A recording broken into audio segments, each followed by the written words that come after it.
most disruptions at meetings are due to members feeling either they're not going to be allowed to talk, or that something's going to be unfair about the meeting, or that the vote's not going to be fair.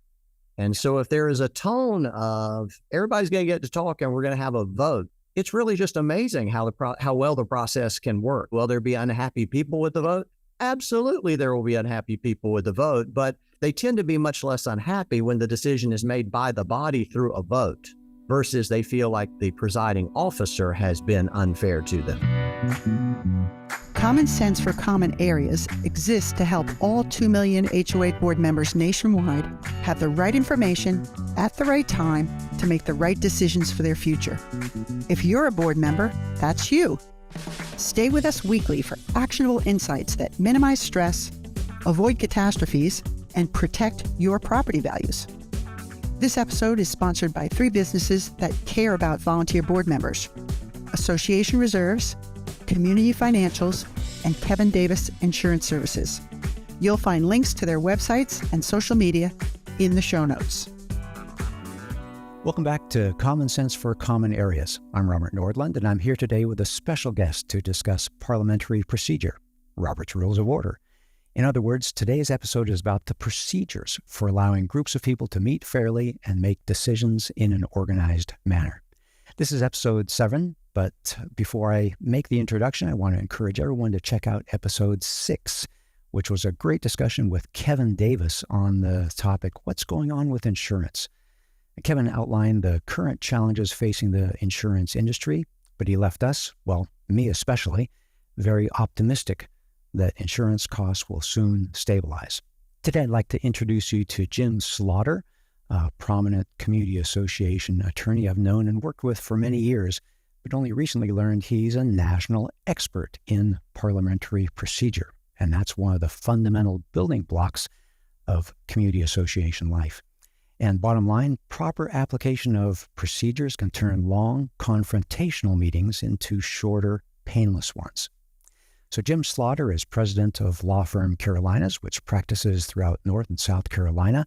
He regularly speaks on issues of real estate and community association law and has written hundreds of HOA and condo articles. He's past president of CAI's College of Community Association Lawyers, as well as the North Carolina chapter of the Community Associations Institute. Jim is also, and the reason he's here today, a certified professional parliamentarian teacher, professional registered parliamentarian, and past president of the American College of Parliamentary Lawyers. He served as a parliamentarian to more organizations than anyone, and I was about to say than I can count, ranging from small HOA boards to annual meetings of organizations up to 8,000 members. So Jim has written 4 books on effective meetings, including 2 published in 2022, updated for the new Robert's Rules of Order Fast Track, and Notes and Comments on Robert's Rules, 5th edition. Well, I'm a little bit disappointed because I have his Fast Track book, and I missed getting his signature last week at the CAI National Conference, so I'm going to have to get that next time I see him in person. Finally, no surprise, North Carolina Lawyers Weekly has announced that Jim will be recognized as North and South Carolina's legal icon at a ceremony in July. So welcome to the program today, Jim. Thank you, Robert. Well, I've known you as a community association attorney, but tell me, are you an attorney turned parliamentarian or a parliamentarian turned attorney? And that might be a distinction we don't need to make, because I would say everybody who deals with associations needs to know about meeting procedure. And that's because, as you know, the number of associations has just exploded. I believe the foundation says there are about 360,000 in the United States right now. And that's 360,000 annual meetings, not counting special meetings. Oh my gosh, how often do board meet? I mean, at the end of the day, we're talking about just meetings galore. And of course, as you know, pretty much every decision in an association is made somehow through a meeting decision, whether it's selecting the board, whether it's amending the governing documents, whether it's the board making a decision about a reserve study or spending money on some sort of an improvement or repair. That tends to be done through procedure. So I'd say they're very much the same. My procedure interest probably predated being an attorney, but then it was fostered by being in the association. one of those expertise areas that you realized you needed to know about, you needed to help your clients with, and you just dove deep in and realized this is something I can learn and apply to my clients and be helpful. Absolutely. And like you, I mean, you've seen how the reserve studies have exploded in the last 30 years. And with me, I remember the first time a manager contacted me back in the 90s and said they had an association meeting and heard I knew something about meeting procedure, and it was going to be a mess. Would I mind helping their meeting out? And from there, we started doing more and more association work of every imaginable kind. So Right. I remember that meeting well. Fantastic. Well, tell me, who is Robert and why do his rules matter? Well, if people have wondered why is there a book called Robert's Rules of Order, and it's timely you ask Robert, because Robert actually passed away 100 years ago this May in 1923. His name was Henry Martin Robert. He was in the Army Corps of Engineer. His experience was probably like a lot of ours. When he served in the Union Army and was asked to run a meeting in Massachusetts, and he said basically, how hard can this be? And he said it was the worst experience of his life, and that he would never run another meeting until he learned everything there was to know about procedure. And when he found there wasn't a lot out there, he wrote his own book called Robert's Rules of Order, which came out in 1876. And for most people, that's sort of the 800-pound gorilla of parliamentary procedure. Most associations that have a parliamentary authority, and in about 7 states, there are statutes that say meetings of HOAs and condos are supposed to follow the latest edition of Robert's Rules of Order. And you suggested that Robert's Rules of Order was just recently updated? It was. His book that came out in 1876 doesn't look much like the book that came out in 2021. It's gotten bigger. More lawyers may be involved in it at this point. When the world changes, like the newest edition has 15 pages on rules for virtual and electronic meetings. And so as things change, the book tends to get bigger. I'll show you, when it was first issued, it was 176 pages and fit in a pocket. You'd have to have a pretty big pocket now, because it's 714 pages of rather small print. Yeah, and that's what I have in my bookcase just down here. Yeah. And I have to stress, you don't have to know all that book to run a good meeting. The reason the book is so big is because there's something in there for every kind of a meeting. If you have an assembly of 10,000 people, there are rules in there for the 10,000 assembly, but there's also a chapter specifically for small boards. And so there's much more time on the small boards chapter than you can on much of the other book. Good. So let's talk about that. We're talking about small boards for a community association. We're talking about 5, 6, 7, 8, 9 type people. Tell me some of the highlights, if we can focus on what our community association board member audience is listening to, and what are some basics that they need to know? Absolutely. And that's one of the things that people seem to get wrong about parliamentary procedure without really getting into Roberts. The problem is the chapter on small boards is chapter 49. I mean, whoever gets to chapter 49 of Roberts, you're not going to start at the beginning and get to that. You have to kind of go looking for it. And the difference is that Roberts recognizes the rules that work for a 10,000 person National Assembly, they don't work for a committee of 2 people. I mean, how formal do you want to be in your committee of 2? And so Robert says that if a board of fewer than about 12, which would be all HOA and condo boards pretty much. I mean, based on your experience and mine, I think I've seen on one hand boards of 12, but they tend to be 5 to 7 people generally. And any size committee can operate under more relaxed procedures, which involve everything from, you can pretty much sit around a table and just have a discussion of things. You don't have to raise your hand and ask to be recognized by the chair. Motions can be made, but it's much less formal. Lots of things can be done by unanimous consent. And by that, Robert, I mean there's nothing wrong with a chair in a board meeting saying, is there any objection to approving the minutes of the last board meeting? Hearing no objection, the minutes are approved, and you're done just with that. You didn't have to get the motion, the second. So for non-controversial items, they're faster things. Seconds aren't a big deal in small boards. Robert says, why do you care that much? So there are just some different rules for smaller boards that lets them be much more relaxed than you might see at a large PTA or city council meeting. I think what I'm hearing you say is that it's not the rules that are the issue, but I want to say the phrase, the rules of order. So it's not getting technical on you must do this, you must do that, but what do we need to do as an organization to run in an orderly manner? Is that fair? Not only is that fair, but again, Roberts is written more for like the annual membership meeting that might be huge. But even then, I mean, it's very clear in Roberts that Roberts is a guide to help assist a meeting get done why it was called together. At the end of the day, if you don't like what's in Roberts, you can just adopt different rules. I mean, there's nothing to prevent either a board or an annual meeting from adopting rules that are different than Roberts, and Roberts allows you to do that. Roberts is just sort of fills in the gaps if you don't have rules that you have to follow. Keep in mind that Roberts is at the bottom of the food chain, and by that I mean anything that's in your bylaws is going to beat out Roberts. Anything that's in a state statute that you have to do is going to beat out the bylaws, and so there is a hierarchy to this. In the HOA condo world, you always look to see what's in the statutes first. And if it's in the statute, we're done. If it's not in the statute, but it's in your bylaws, we're done. Might be in your articles of incorporation or your corporate articles. We're done if it's there too. Roberts would only really apply if A, it's your parliamentary authority, and B, if it's not something that's covered in one of those higher documents that I just mentioned. Well, I'm both relieved and actually a little bit curious, because I've always interpreted Robert's Rules of Orders as the procedure that you follow. And I'm relieved that it can be simplified. Again, the focus is on the rules of order. And if it doesn't work for your association board, you can say that, the president will lead and we will have these almost house rules. Again, focusing on what does it take to be orderly.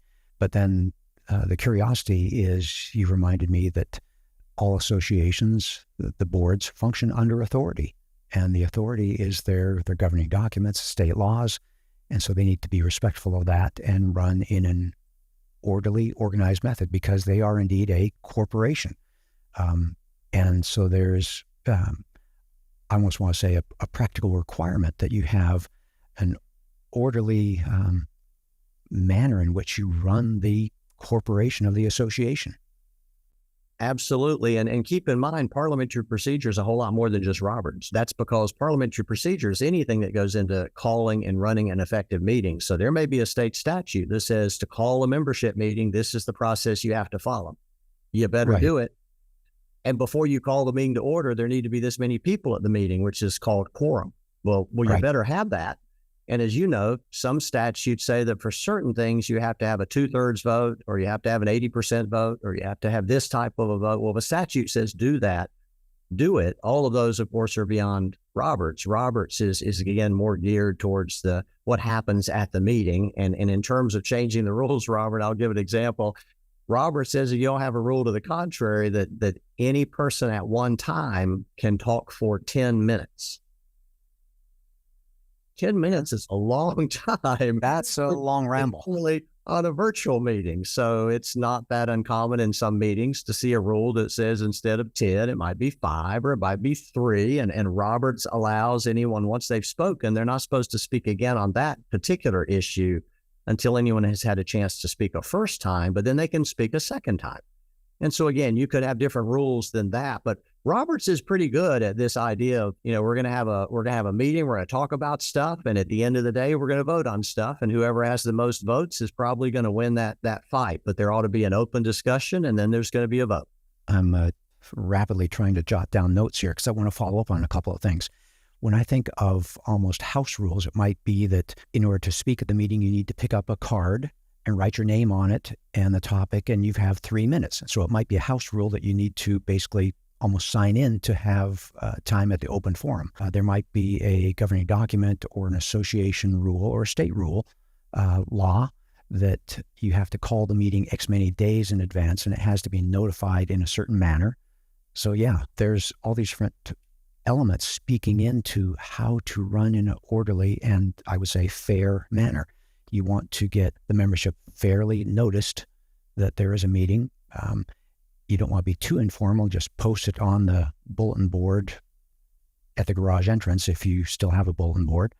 If the governing documents say it must be U.S. mail and a certain amount of days, then that's what you have to do. And that's all part of the process of This is how we as a corporation run. That's correct. And you haven't asked it, but I know listeners might be wondering, well, how important is this stuff? And of course, I'm an attorney and I do a lot of parliamentary work. And I'd say it's very important. Why? Well, you were talking about the statutes that talk about the notice you have to give, how many people have to be at the meeting before you're allowed to vote on stuff. We attorneys sometimes disagree on things, but I think we would all agree that we would tell our clients, you have to follow the statute. Right. Do not follow the statute. So we would always say, follow the procedural statutes. But beyond that, your governing documents, the bylaws have procedures in them. They may say follow Roberts, as they often do. In a number of states, there's a state statute that says you have to follow Roberts at membership and at board meetings. So again, we attorneys would always say, because that's contractual in the bylaws, do what your documents say. So should you be following proper procedure? Absolutely. Whether it's because of statute, whether it's because of your governing documents, whether it's because you follow Roberts, all of those things should be done. But then I would stress, as you've already done, beyond the legalities of all of this, if you follow Roberts, you will likely find your meeting is fair and it is shorter. And so there are benefits to following proper procedure. Well, fair and short is a wonderful thing, especially when we're talking about this is, in our industry, volunteer board members. And not only is there a rotating pool, which I'd like to talk about later, but also you want the board meeting to appear, I almost want to say welcoming, orderly, doable, so that you are inviting the committee members, the homeowners to join in the board and feel comfortable that they could serve on the board at their point in time in a year or two. It's not going to be a horrible experience. It's some friendly people who care about the association. How much is the public image of the board who's running orderly? Does that help the association's character? Absolutely. I mean, people go to enough meetings in life, whether it's Rotary or PTA or churches, that, they kind of have a feel of how a meeting ought to go. And yes, you would want from your meeting that it is called to order on time, that you aren't punishing the people who showed up early or showed up on time. The meeting should start on time. There's a certain format to most meetings where it gets called to order. There usually are certain introductions. There's usually an explanation of the agenda. Then you move into business, and mostly under Roberts, although this is greatly simplified, it kind of comes down to, we're going to have a talk about stuff, and we're going to follow certain rules that different people are going to get to talk, and they're only going to get to talk for so long. And at the end of all of this, we're going to take a vote. And somebody's going to have more votes than somebody else does. But, I'm going to try and run a fair meeting here that the body decides what it wants to do. And that's all that procedure is really. At the end of the day, you're just trying to get to the will of the assembly. Yeah. Well, I think I heard Abraham Lincoln had not a board of directors, but he intentionally got people on his advisory board that had conflicting opinions because he wanted to see and gauge what are the conflicting voices. So he was making sure he was investigating all the different corners. Again, what I keep hearing here is orderliness. And so the few percent of the people at the association that are regular complainers, they can come to the board, they can voice their important opinion, but it's not going to drive the meeting. And you can continue to maintain order and move the association forward. That's fair. The concept you're raising is sort of the team of rivals, which I know is the name of one of the books about Lincoln. There's nothing wrong with dissent, and there's nothing wrong with heated debate. Roberts is fine with all of that. The idea, though, is you're trying to keep it from becoming personal. One of the main duties of the chair is to make certain that all remarks actually are addressed to the chair. Why? Because my saying something to the chair is much less personal than if I say something to the effect of, what Robert just said is stupid. And let me tell you why, because Robert's going to feel like he's got to reply to that. And then I'm going to reply, the chair has a duty there are all sorts of rules. There was a whole chapter on dealing with conflict in meetings in Roberts, but much of it's geared towards remarks go to the chair. And absolutely, if people start getting personal, or if in fact, in Roberts, if you say someone else's name and direct a comment to them, the chair is supposed to call that to order and ask everybody to remember to make the correct remarks and to address them to the chair. Chair is supposed to prevent any fights or arguments from breaking out, because why are we here? We're here to talk about stuff, and then we're going to take a vote. I like that. Talk about stuff, take a vote. And I will say the reverse of that, Robert, is, as you know, because you've been to a lot of meetings in your years, if members think they're going to have a fair shot at getting their view across, and then there's going to be a vote, they behave amazingly, I mean, just amazingly well. Most disruptions at meetings are due to members feeling either they're not going to be allowed to talk, or that something's going to be unfair about the meeting, or that the vote's not going to be fair. And so if there is a tone of everybody's going to get to talk and we're going to have a vote, it's really just amazing how well the process can work in terms of getting to what the body wishes to do. Will there be unhappy people with the vote? Absolutely, there will be unhappy people with the vote, but they tend to be much less unhappy when the decision is made by the body through a vote versus they feel like the presiding officer has been unfair to them. Right. In my brain, I think of it like a balloon. If you allow the person to relieve some of the pressure, then the pressure inside the room, the pressure inside their heart, if they get their 3 minutes or 5 minutes or whatever it is at the meeting to clearly say what they want to say, and people honestly listened, the chair and the board of directors listened and nodded their heads and took notes, that's interesting. And they went on to the next person, the next person, the next person. Again, that's orderly. That was fair. I think that's all we're looking for in life, a fair shake. And we're looking for the board to consider things. And even among the board, we're not expecting the board to be unanimous. There's going to be a 3-2 vote or a 4-3 vote, and then you move on. You talk about stuff, you take a vote, and you move on. And, well, we all know that there's been times we voted for a president that didn't get elected, or we wanted a stop sign in a location that we maybe campaigned to city council to get a stop sign or a stoplight. It didn't happen. But if we have a fair process, if it was done in an orderly manner, then, I gave it a good go. And I guess the other powers that be who know more than I do gave it a fair consideration, and it just wasn't in the budget. Robert, I'll say too, one of the nice things about deliberation at meetings is I may well get convinced I'm just wrong. Yeah. I put my position forward, but then I listen to the debate, I hear what other people say, and then I decide, I was on the wrong side of this vote. I actually changed my mind as how I'm going to vote. And the reason I raise that is in today's world where it's so easy to meet by Zoom, it's so easy to do things virtually. I regularly get asked, do we have to have a meeting? Can't we just decide this by email? And I'm not going to get into the legalities of that, because in most states, the answer would probably be no, based on how the statutes are written, that you can't just decide it by email unless it's unanimous, because many statutes say that. But the bigger question would be, should you decide it by email? Because isn't there a very different dynamic going on if we talk about whether or not we wish to do a reserve study and we discuss the pros and the cons and we vote on it versus let's just send out an email, see how Robert feels about it off the cuff. Because, Robert doesn't have a chance to be convinced by others why we need to do that. Not really an email. I mean, you don't have the same discussion by email that you're going to have in person. And of course, it's not real time. Robert sent an email last night when I was asleep, and I respond this morning after he's gone to work. I mean, that's not a meeting. Roberts does not treat that as a meeting at all. A meeting means we're either in the same room, or there are circumstances like a telephone meeting or a Zoom meeting where we can all talk with each other at the same time. Roberts likes the meeting concept, doesn't like the let's just vote without having a meeting. Right. There is value in the human dynamic. And I'm thinking of the times I've changed my mind. And I guess the majority of the time it's because my wife brought up a point that was like, and I'm like, honey, you're right. And you have to say, there is a better way to do that, a different way to do that. I hadn't thought about that.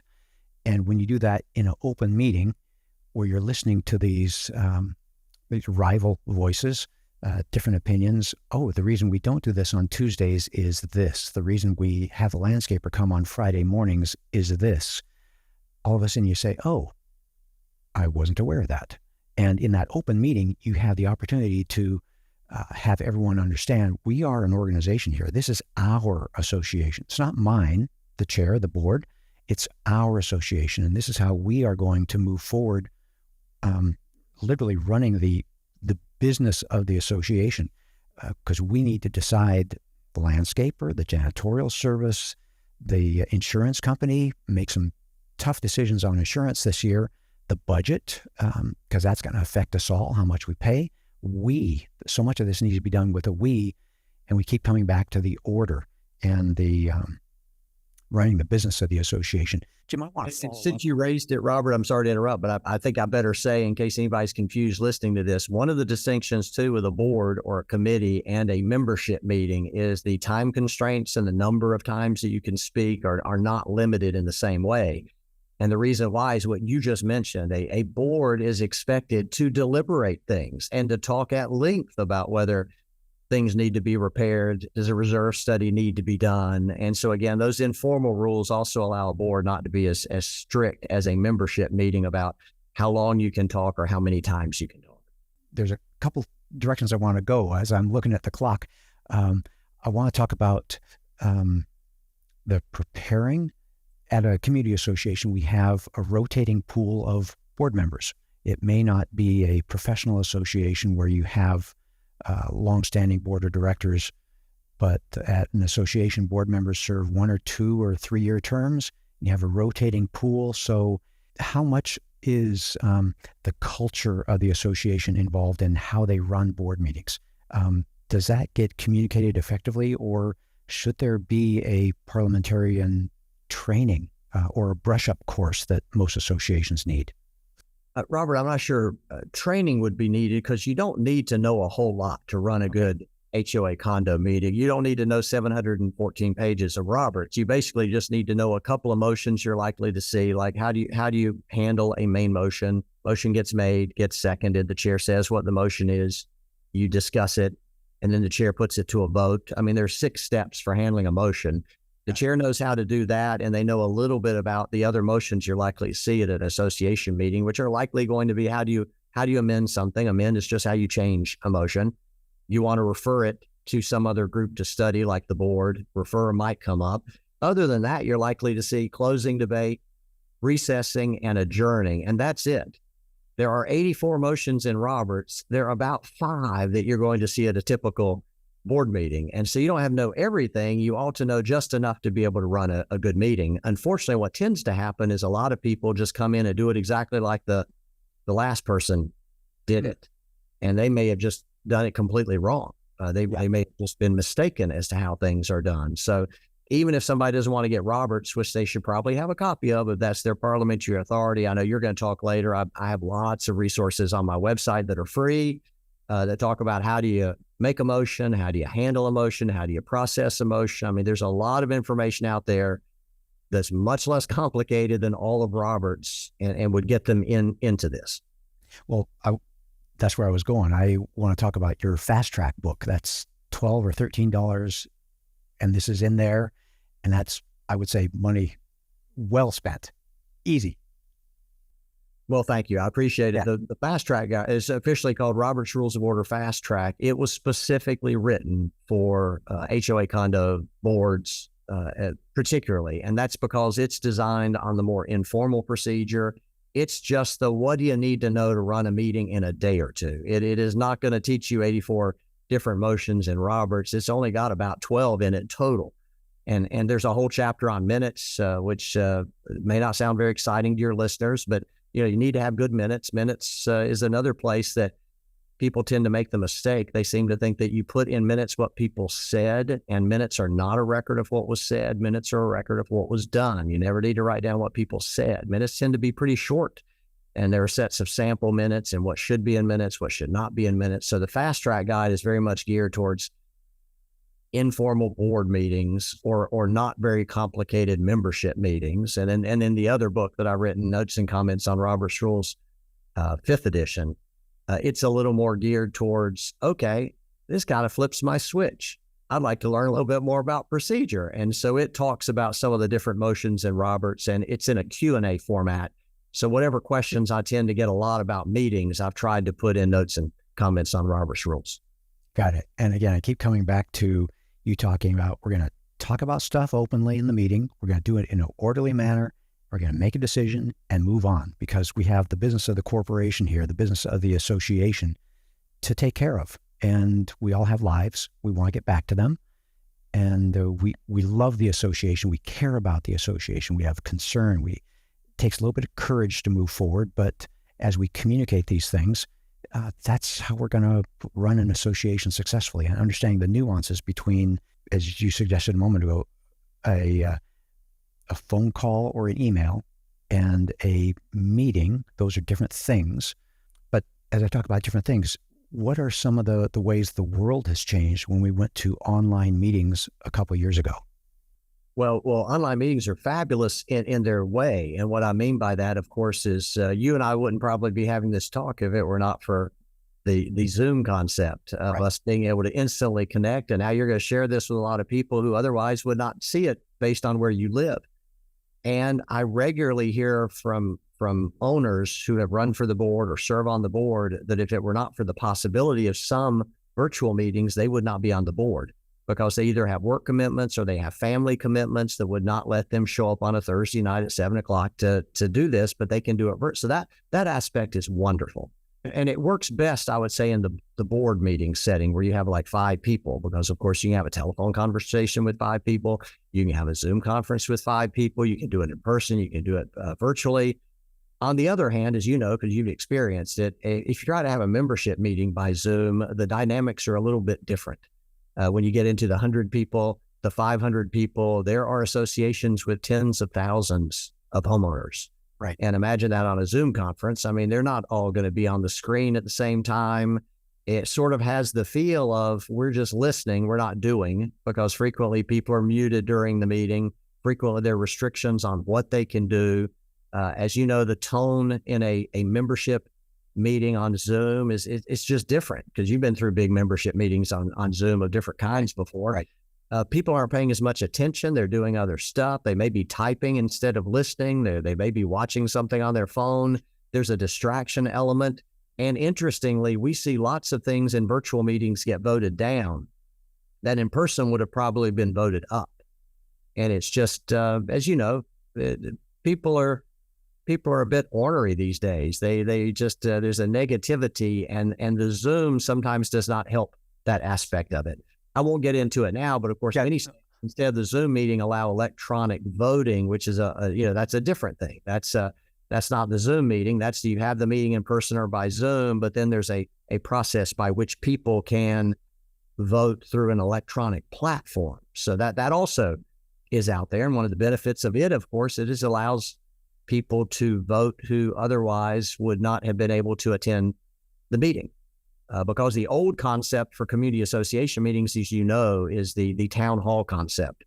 And that's we're going to have a meeting in this particular room, show up if you can. And if you can't show up, you can send someone as your proxy. You can Right. say that Robert will go to the meeting on my behalf, but that's it.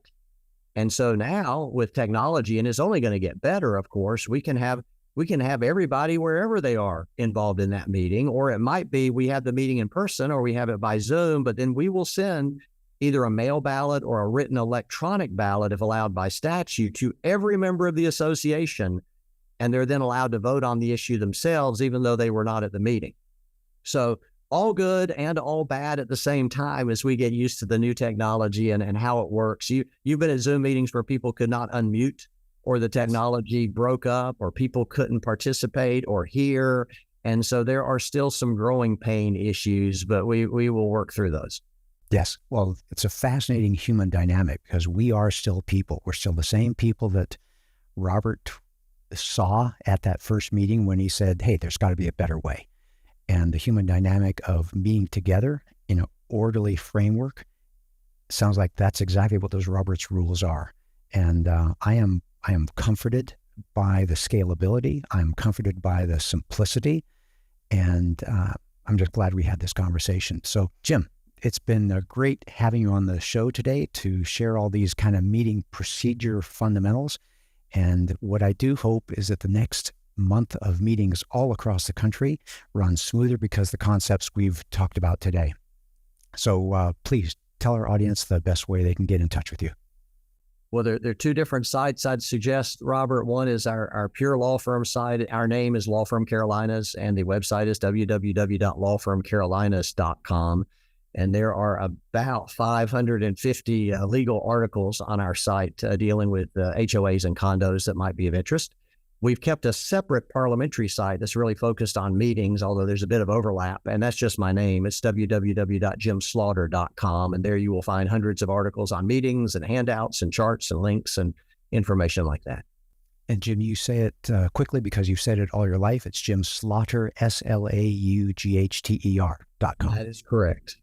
Yeah. I'm from North Carolina. I usually don't get accused of talking quickly, but I appreciate you sorting that out for me. Well, it's the same with my last name. I say it quickly. I've been saying it all my life, and people say, how do you spell that? And so you need a little bit of help. Well, to our audience, we hope you've learned something from our discussion today that helps you bring common sense to your common areas. If you have a topic that you'd like to have us address or questions you'd like us to answer, please call us at 805-203-3130 or email us at podcast@reservestudy.com. And as I'm spelling things, that's reservestudy, reservestudy.com. We look forward to having you join us for another great episode next week. You've been listening to Common Sense for Common Areas. Thank you to each of you for your engagement and support. To continue the conversation, you can follow the social media links for Robert Nordlund, Kevin Davis, and Julie Adamen in the show notes. If you like the show and would like to support us, you can do so in a number of ways. You can subscribe to Common Sense for Common Areas wherever you find your favorite podcasts, and please share it with another board member. You can do us a huge favor by going to iTunes and leaving us a 5-star rating and review. And you can also support us by supporting the brands that sponsor this program. You'll find links to the website and social media for Association Reserves, Community Financials, and Kevin Davis Insurance Services in the show notes. But the most important thing you can do is to engage in the conversation. You can email your questions or voice memos to podcast@reservestudy.com or call our 24/7 voicemail line at 805-203-3130. This podcast was produced by Stokelight Video Production and Marketing. With Stokelight on your team, you'll see sales grow as you reach more customers with videos that inspire action. See the show notes to connect with Stokelight. Finally, remember that the views and opinions expressed by the podcast, including host, co-host, and guest, do not constitute legal advice. We encourage our audience to consult with their own legal counsel before making important decisions.